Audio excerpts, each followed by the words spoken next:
नमस्कार, आप देख रहे हैं मॉर्निंग प्राइम और आपके साथ मैं हूं संतोष यादव। खबर में सबसे पहले बात कर लेते हैं असम के बोंगाईगांव जिले की। तो असम के बोंगाईगांव जिले के अभयपुर में शुक्रवार के दिन बस स्टैंड से स्कूल जा रहे एक छात्र को अपहरण करने की कोशिश कर रहे 3 कार सवार युवकों को लोगों ने पकड़ा, जिसके बाद पूछताछ में पता चला तीनों युवक बरपेटा जिले के रहने वाले हैं। फिलहाल अभयपुर पुलिस ने इन तीनों युवकों को गिरफ्तार कर लिया और पूछताछ कर रही है। अभयपुरी बास स्टैंड ये रातिपुवा मैं जेतिया कामत आहूँ 6টামান বজাত দেখা পাওঁ যে গাড়ী এখন থিয় হৈ আছে। ঠিক স্কুলৰ টাইম হ'ল, তেতিয়া 9টামান 8:30মান হ'ব আৰু ছোৱালী দুটা তাতে 3টা ল'ৰা আছিল আৰু ছোৱালী এজনী খোজকাঢ়ি আছিল স্কুল ড্ৰেছত। আহি সিহঁতে ছোৱালীজনীক বেগখনত ধৰি টানি বহাব চেষ্টা কৰিছিল। সেইখিনি সময়তে মানে মই ধৰিছোঁ। তাৰপিছত এনেকৈ আমাৰ ইয়াৰে বহুত টেম্পু ষ্টেণ্ডৰ ল'ৰা কিছুমানে ধৰিল, ময়ো আছিলোঁ তাতে। এইবাৰ ইয়াৰে আমাৰ আৰক্ষী বিভাগ আহিল, সিহঁতৰ লগত থানাত মই সঞ্জয় দি আহিছোঁ। জোৰ জবৰদস্তি উঠাব গৈছিল, বেগখন টানি উঠিয়াইছিল আৰু চাইকেলখন মানে যেতিয়া চাইকেলখনৰ পৰা ছোৱালীজনী নামিব লৈছিল মানে উঠাব খোজাতে মই তেতিয়া ধৰিছোঁ। ল'ৰাকেইজনৰ নাম জানে নেকি? ল'ৰাকেইজনৰ নাম নাজানো। স্কুলত ড্ৰেছ পিন্ধি আছিল। ল'ৰাবোৰ চব চিভিল ড্ৰেছৰ আৰু এনেই শুনা মতে চব গোটেইকেইটা বৰপেটাৰ ল'ৰা। उधर असम के हाइलाकांडी में ट्रेन के चपेट में आने से एक टमटम चालक की हुई मौत। आईना खोला रेल गेट क्रॉस कर रहे टमटम तेज रफ्तार ट्रेन के सामने आने से टमटम समेत चालक के हुए पचखच्चे। 100 को पुलिस ने कब्जे में लेकर पोस्टमार्टम के लिए भेज दिया है। दरंग जिले के खारूपेटिया में नाबालिग से छेड़खानी के आरोप में दीप बर्मन नामक एक दुकानदार को लोगों ने पकड़ा। दीप बर्मन पहले भी कई बार गंदी हरकतें कर चुका था। स्थानीय लोगों के बाद पुलिस ने भी मौके पर पहुंचकर पूछताछ जारी की और जिसके बाद पुलिस ने दीप बर्मन को अपने हिरासत में ले लिया है। आमार इते मर्निंग स्टार स्कूल आम बाच्चा दिसो। बाच्चा स्कूल थी पे जैसे आम बाहर ऊल् आते बहुत भीड़ देखा पाँ। तो भीड़ देखा पाँ इतना सोधपोछ करूँ, चालू जे आमार ये मोर पिछफाले जी दुकान आसे इते दुकानदार एटा तारमाने आमार मर्निंग स्टार स्टूडेंट एटा 12 बछरीया छोৱালী एटा नाबालिका तार गात हाथ दिसे, माने बुकुत हाथ दिसे। हाथ दियार कारणे छोৱালীটো আৰু এসপ্তাহ আগৰ পৰা এনেকুৱা কৰি আছে, কিন্তু আজি অলপ ভালদৰে কি কৰিছে নাজানো। তো ছোৱালীটো কান্দি দিছে, কান্দি ঘৰত গুচি গৈছে। তাৰপিছত চালোঁ আমি বহুত মানুহ ইয়াতে দেখা পাইছোঁ। তো ছোৱালীটো কান্দি আছে আৰু মানুহে হুলস্থুলি কৰি আছে। এই তাৰমানে কিছুমান মানুহ দোকানৰ সন্মুখত থিয় হৈ দোকানদাৰখনক ভিতৰত ৰাখি দিছে, ৰাখি ইয়াতে মানে বাধা দিছে যাতে মাৰপিট কৰিব নোৱাৰে। আমি আহি এইটো চাইছোঁ। তো 12 বছৰ ছোৱালী এটাৰ গাত যদি হাত দিছে, তো এনেকৈ এটা ষ্টুডেণ্ট আজি কৈছে, এনেকুৱা আৰু কিমানটা কৰিছে আমি নাজানো।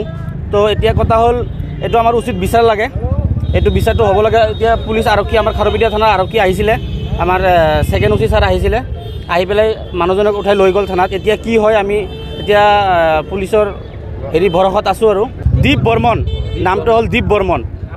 এটাই দাবী আমাৰ, যিহেতু আমাৰ ল'ৰা ছোৱালী এইটো স্কুলত আহে, ল'ৰা ছোৱালী যদি স্কুলৰ সন্মুখত আহে যদি নিজে ছেফ নহয়, তেতিয়াহ'লে আমাৰ এইটো এটাই দাবী যে ইয়াক উচিত শাস্তি দিব লাগে, ইয়াক জেল হাজতলৈ প্ৰেৰণ কৰিব লাগে।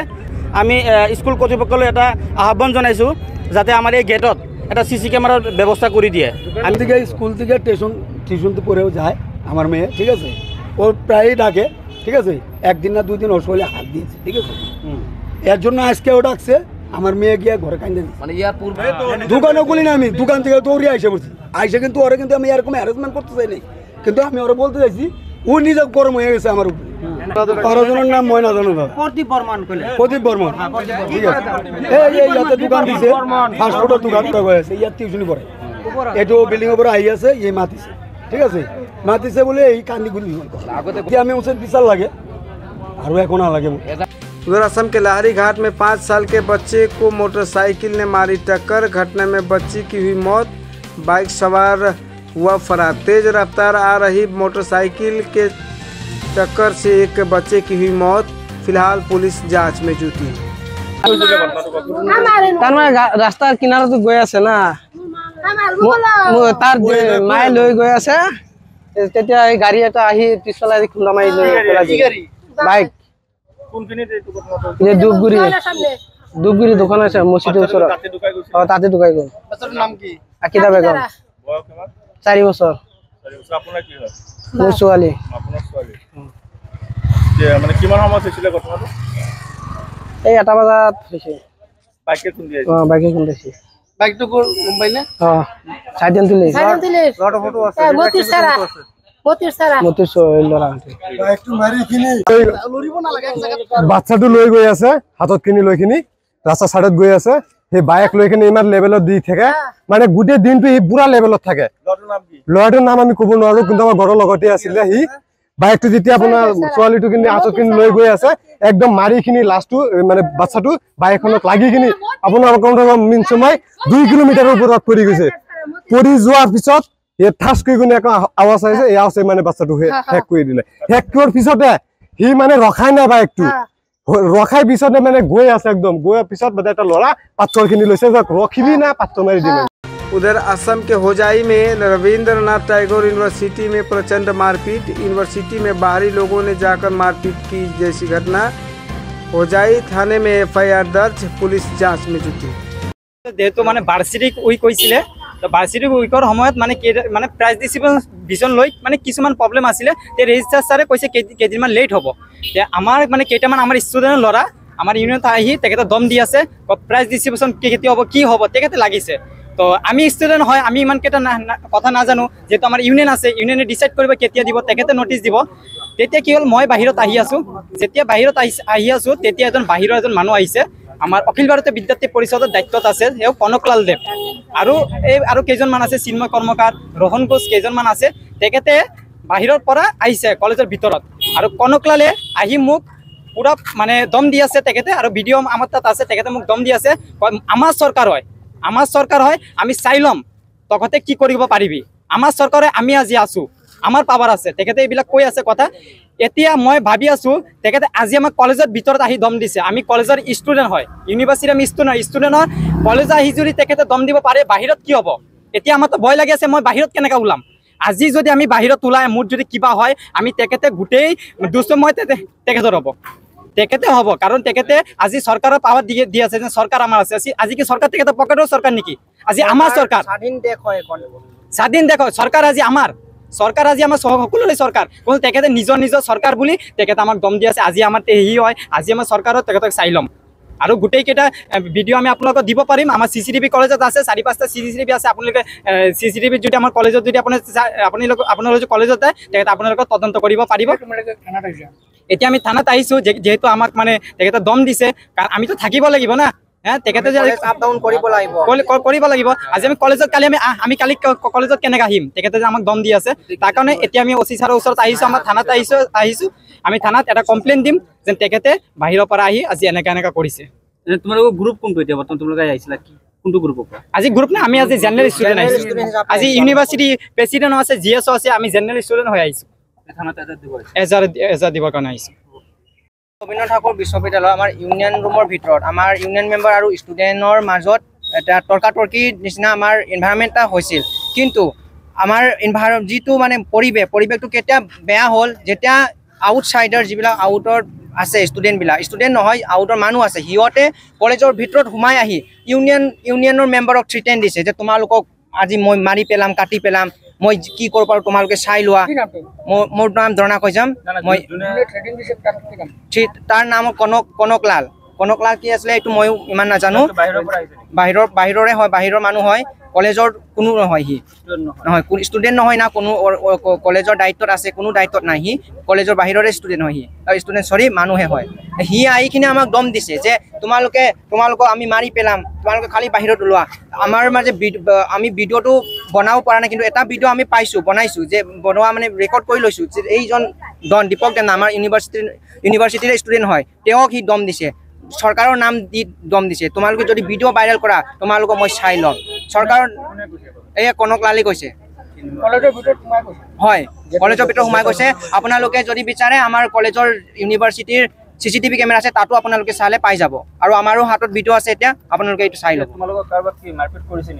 মাৰপিট কোনো ধৰণৰ হোৱা নাছিলে ঘৰৰ পৰা মাৰপিট মানে আমাক ডাইৰেক্ট আহি কিনি মাৰিম বুলিহে আহিছিলে কিন্তু আমি ছাইডত আহি গ'লোঁ আৰু থ্ৰিটেন দিছে যে আমালোকক ঘৰৰ পৰা উঠাম আৰু তাক ডকা দিছে তাক দিছে দম্বালি দি কথা পাতিছে আমাৰ লগত হয় उधर असम के मनकाछार जिले के दक्षिण सालमारा हथसिंगीमारी में आंसू और पुलिस के बीच झड़प। आंसू कार्यकर्ताओं ने हथसिंगीमारी में बीजेपी सरकार के विरुद्ध कर रहे थे प्रदर्शन। आंसू की मांग ब्रह्मपुत्र नदी के बाद और बाढ़ से के समस्याओं से जूझ रहे लोगों के लिए सरकार कोई ठोस कदम नहीं उठा पाई। इसको लेके आंसू के तरफ से किया जा रहा था प्रदर्शन। हाथों में बैनर पोस्टर लेकर आंसू कार्यकर्ता कर रहे थे प्रदर्शन। पुलिस ने प्रदर्शनकारियों को रोका। मानचित्ৰৰ পৰা দক্ষিণ হালমাৰা মানকাচৰ জিলাখন নাইকিয়া হৈ যাব। এই ক্ষেত্ৰত চৰকাৰৰ ভেকভাৱনাবোৰ আমি দেখিছোঁ, চৰকাৰক আমি ধিক্কাৰ দিছোঁ। এটা কথা ক'ব বিচাৰিছোঁ যে অসমৰ ৰাইজৰ উন্নয়নৰ হকে কাম কৰক। যদি কাম কৰিব নোৱাৰে তেনেহ'লে আপোনালোকে পদত্যাগ কৰক। অসমৰ জলসম্পদ বিভাগৰ মন্ত্ৰী বিজু হাজৰিকাই বিভিন্ন সময়ত কথা কৈ থাকে। তেখেতে এগৰাকী ভুৱা প্ৰতিশ্ৰুতি দিয়া এগৰাকী মিথ্যাবাদী মন্ত্ৰী হয়। তেখেতে আমাক কথা দিছিল দক্ষিণ হালমাৰা মানকাচৰ জিলাখন আমি স্থায়ী প্ৰতিৰোধ কৰাৰ কাৰণে কাম কৰিম, কিন্তু কেইবাবাৰো আহিছিল। আজি আমাৰ অভিভাৱক মন্ত্ৰী কেশৱ মহন্ত ডাঙৰীয়াই কি কৰিছে, আমাৰ গাৰ্জিয়ান মিনিষ্টাৰ হৈ দক্ষিণ হালমাৰা মানকাচৰ জিলাৰ ৰাইজক ইমান দুৰ্দশা, আজি বানপানীৰ সময়ত মানুহে কিমান জৰ্জৰিত হৈছে, চৰাঞ্চলৰ মানুহৰ ধ্বংস হৈছে, ঘৰ বাৰী ধ্বংস হৈছে, কিন্তু এদিনো অহা নাই এই মন্ত্ৰীবোৰ আহি খবৰ লোৱা নাই। তেখেতক আমি মন্ত্ৰী এনে বনাইছোঁ নেকি যে দিছপুৰত বহি থকাৰ কাৰণে, ৰাইজৰ কাম কৰাৰ কাৰণে তেখেতক মন্ত্ৰী বতা হৈছে। যদি তেখেতৰ পদটো ভালদৰে চলাব নোৱাৰে, শাসন কৰিব নোৱাৰে, তেখেতকৈ ভাল মানুহ এইখন অসমত আছে। তেখেতে পদত্যাগ কৰক, আমি প্ৰত্যাহাৰ জনাইছোঁ। গতিকে আপোনালোকৰ সংবাদ মাধ্যমৰ যোগেদি অসম চৰকাৰক ক'ব বিচাৰিছোঁ, অতি সোনকালে দক্ষিণ হালমাৰা মানকাচৰ জিলাৰ নাইবা অসমৰ যিসমূহ ঠাইত ব্ৰহ্মপুত্ৰ গৰাখহনীয়া আজিৰ দিনত অব্যাহত আছে, অতি সোনকালে স্থায়ী প্ৰতিৰোধ কৰিব লাগে। বৰ্ডাৰ প্ৰটেকশ্যন পদ্ধতিৰে স্থায়ী প্ৰতিৰোধ কৰিব লাগে। আৰু এটা কথা কি যে বিজু হাজৰিকা ডাঙৰীয়াই বিভিন্ন সময়ত কৈ থাকে যে আমি মন্ত্ৰী হৈ থকা অৱস্থাত ব্ৰহ্মপুত্ৰ গৰাখহনীয়া 70% শেষ কৰিছোঁ। একেবাৰে ভুৱা কথা। দক্ষিণ হালমাৰা মানকাচৰ জিলাত আহি কেনে এদিন ঘূৰি গৈছে, কিন্তু ব্ৰহ্মপুত্ৰ গৰাখহনীয়া গৈ কোনো ধৰণৰ মাত মতা নাই, আজিৰ দিনতো কাম কৰা নাই। গতিকে আপোনালোকৰ সংবাদ মাধ্যমৰ যোগেদি পুনৰাই জলসম্পদ বিভাগ অসমৰ মুখ্যমন্ত্ৰী হিমন্ত বিশ্ব শৰ্মা ডাঙৰীয়াক আহ্বান জনাইছোঁ যে আপুনি দুটা চকুৰে আমাক নেদেখিব। দক্ষিণ হালমাৰা মানকাচৰ জিলা অসমৰ এটা অংশ হয়। আমাৰ এই মানুহবোৰক আপুনি অসমীয়া মানুহ হিচাপে দেখক। ইয়াত আপুনি বিভিন্ন ধৰণৰ মন্তব্য দেখে, এই মন্তব্য কেতিয়াও নিদিব। অতি সোনকালে ব্ৰহ্মপুত্ৰ গৰাখহনীয়া আপোনালোকে স্থায়ী প্ৰতিৰোধ কৰক, নহ'লে কিন্তু অনাগত দিনত ইয়াতকৈ আমি ভয়াৱহ আন্দোলন কৰি তুলিবলৈ বাধ্য হ'ম। এয়া কিন্তু স্পষ্টভাৱে জলসম্পদ বিভাগ আৰু অসম চৰকাৰক সকীয়াই দিছোঁ। उधर असम के सरभोग में स्मार्ट मीटर को लेकर सीपीआईएम ने किया प्रदर्शन। सीपीआईएम के वरिष्ठ नेता तथा पूर्व विधायक हेमंत दास सरकार के विरुद्ध सरभोग के लोगों के साथ मिलकर स्मार्ट मीटर को लेकर प्रदर्शन किया। इन लोगों की मांग कि स्मार्ट मीटर लगाने से पहले सरकार को विचार करने की ज़रूरत। स्मार्ट मीटर लगाकर सरकार दुगनी पैसे वसूल रही है। आइए सुन लेते हैं सरभोग के लोगों का क्या कहना है। সেইকাৰণে আমি প্ৰতিবাদ কৰিব লগা হৈছে যে সকলোতে স্মাৰ্ট মিটাৰ লগোৱাৰ ফলত বিদ্যুতৰ মাচুল ভয়ানকভাৱে বৃদ্ধি পাইছে। গতিকে চৰকাৰে যদিও কৈছে বৃদ্ধি হোৱা নাই, এই সম্পূৰ্ণ ভিত্তিহীন কথা। আৰু আমি কৈছোঁ যে স্মাৰ্ট মিটাৰ লগোৱা কাৰ্যটো তেওঁলোকে আৰম্ভ কৰিছে একমাত্ৰ আদানীৰ স্বাৰ্থ ৰক্ষাৰ কাৰণে, অসমৰ জনসাধাৰণৰ স্বাৰ্থ ৰক্ষাৰ কাৰণে তেওঁলোকে এই দুষ্কাৰ্য কৰা নাই। আমি কৈছোঁ জনসাধাৰণৰ ওপৰত চূড়ান্ত লুণ্ঠন। এই লুণ্ঠনৰ অৱসান বিচাৰোঁ আৰু স্মাৰ্ট মিটাৰ লগোৱাটো অতি সোনকালে বন্ধ কৰিবলৈ আমি দাবী জনাইছোঁ। আৰু ৰাইজকো কৈছোঁ যাতে যিসকলৰ ঘৰত এতিয়া স্মাৰ্ট মিটাৰ লগোৱা নাই তেওঁলোকে যাতে স্মাৰ্ট মিটাৰ লগাব নিদিয়ে, তাৰ দ্বাৰাহে আমি আন্দোলনটো সফল কৰিব পাৰিম। হৈছে বিজেপিৰ বাদে সকলো ৰাজনৈতিক দলে ইয়াৰ বিৰোধিতা কৰিছে, সকলো ছাত্ৰ সংগঠনে ইয়াৰ বিৰোধিতা কৰিছে, তথাপিও চৰকাৰে গা লৰা নাই। নলৰাৰ কাৰণ হৈছে কি, এই গোটেই কাৰবাৰটো কৰিছে একজন মানুহক ধনী কৰাৰ কাৰণে। তেওঁৰ নাম হৈছে আদানী। আদানী হৈছে নৰেন্দ্ৰ মোদীৰ পৰম বন্ধু। এতিয়া শুনিছোঁ আগতে 2 নম্বৰ ধনী আছিল, কালি এটা হিচাপ ওলাইছে কিজানি 1 নম্বৰ ধনী হ'ল। এই আদানীৰ ধনী কৰাৰ স্বাৰ্থত এই স্মাৰ্ট মিটাৰ ঘৰে ঘৰে তেওঁলোকে দিয়া আৰম্ভ কৰিছে। ফল কি হৈছে, তেওঁলোকে কয় বোলে আগতে যি আছিল এতিয়া সেয়ে থাকিব, কিন্তু এতিয়া সম্পূৰ্ণ মিটাৰ আমি সম্পূৰ্ণ পালোঁ যে 1100 পৰা লাভ দিছিল, এতিয়া 2600 হৈছে, তাৰপৰা 600 দিছিল, কিমান হৈছে। এই মিটাৰ তাৰমানে আমাৰ দেশৰ মানুহক লুণ্ঠন কৰাৰ বাবে তেওঁলোকে এটা ব্যৱস্থা লৈছে। আৰু বিজেপি চৰকাৰে এই লুণ্ঠনটো সমৰ্থন কৰিছে একমাত্ৰ আদানীৰ স্বাৰ্থত, আপোনাৰ মোৰ স্বাৰ্থত নহয়। গতিকে আজি সমগ্ৰ অসমৰ সকলো জনসাধাৰণ বিজেপিৰ বাদে এই স্মাৰ্ট মিটাৰৰ বিৰুদ্ধে আন্দোলন কৰি আছে।